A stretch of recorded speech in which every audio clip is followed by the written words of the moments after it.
बहावल नगर नंबरदार ने मुफादे आमा के वसाइल पर नाजायज कब्जा कर लिया। मोहम्मद असलम व सरदार अली कौम पथरा सकना मादा काजी वाला कच्चा तहसील व जिला बहावल नगर थाना डूंगा पुंगा। मेरा और मेरे अहले इलाके का यह मुतालबा है कि कासिम अली नंबरदार वल्द मोहम्मद हनीफ कौम जोया सकना काजी वाला उन्हें गरीबों का माल मवेशी का छप्पड़ जिदे मिट्टी पा के इलैक्शन तो 15 दिन पहले उन्हें अपने मकान तमीर करते और दुकाना बना ली।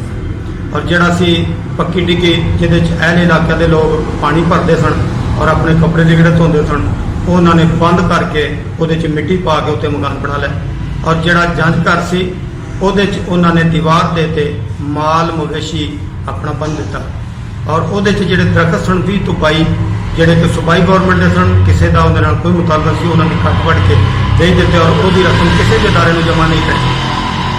और उस तो बाद अहले इलाके की पुरजोर अपील है कि उन्होंने ये वागुजार कराया जाए और तमाम तर जोड़ा रकबा और पक्की डिग्गी खूह और छप्पड़ वो खाली कराया जाए।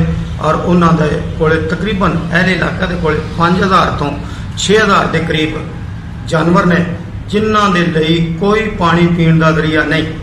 वाटर सप्लाई मौके की है सूरत हाल है कि वह एक कड़ा या 2 परिंदे ने जिस आदमी के घर 5 तो 7 जानवर खड़े को पानी कितों पिलाएगा। उस तो बाद अगर वही जानवर सरकारी खाल से जाते हैं जिनका टाइम है एक जमींदार का सिर्फ 8 मिनट एकड़ का वारी के अगर 100 या 50 जानवर उस खाल से उतर के पानी पीना शुरू कर दे तो काम खत्म हो गया।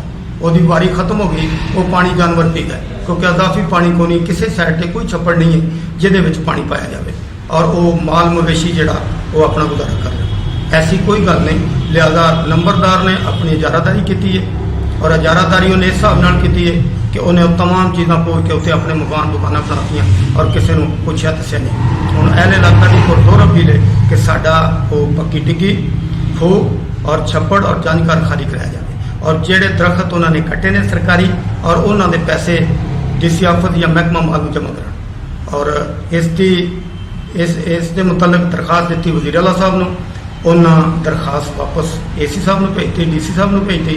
DC साहब ने लैटर ना ला के जिलेदार पटवारी अपना गिरदावर पटवारी और तहसीलदार ने बंद किया कि मौके पर जाके अहले इलाके से बयान लो और जो रिपोर्ट है वो हतमी दो। आपका कहना है कि ये पटवारी उनका अजीज और रिश्तेदार है, आपको तफज आता है कि आप पटवारी को? नहीं, उसके लिए नहीं है। उसको हमने कहा उसको कि गिरदावर है जो वो मौके के आके सारी रिपोर्ट ले। पटवारी पे हमारा इत्मीनान नहीं है। कैमरा टीम के साथ पीर मंजूर कुरैशी, ब्यूरो चीफ, बहावल नगर। कैमरामैन टीम के साथ पीर मंजूर कुरैशी, राज न्यूज़, बहावल नगर।